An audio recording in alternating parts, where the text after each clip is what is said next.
Welcome to Osiris, the first mummy.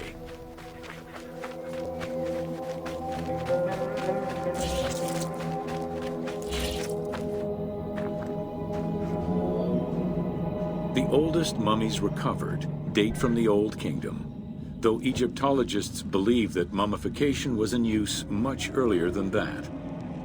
At first, the body was mummified through environmental desiccation, by leveraging the dryness of the environment and the heat of the climate.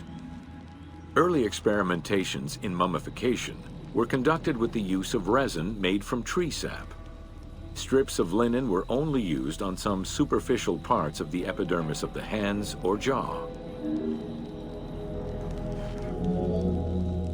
Ideologically, the will to preserve the body is not explained in any way until 3600 BCE.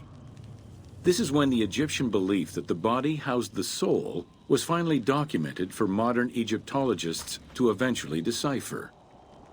It was not until the arrival of the myth of Osiris in the Egyptian religion around the 5th dynasty that mummification was thoroughly conceptualized.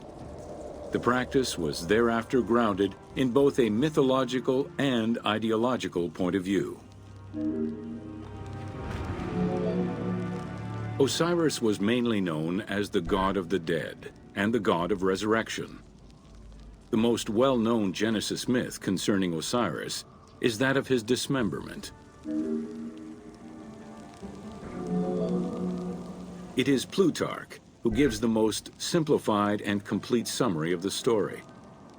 Within Egyptian mythology, Osiris represented the first king to rule Egypt. Jealous of his power, his brother Seth attempted to usurp his throne. After several unsuccessful attempts, Seth succeeded in killing his brother by dismembering him and scattering the pieces of his body all over Egypt. Isis, the great of magic, traveled all over Egypt in search of the pieces of her husband's body.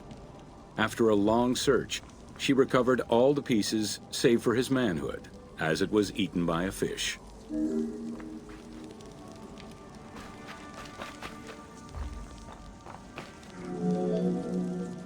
Isis then reassembled the body of her husband by binding it together with strips of linen.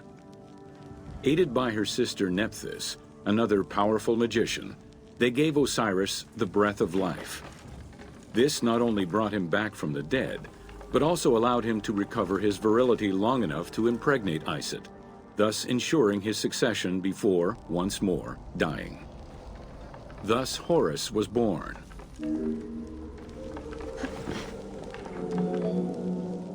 The ritual used to bring Osiris back to life essentially depicts how he became the first mummy.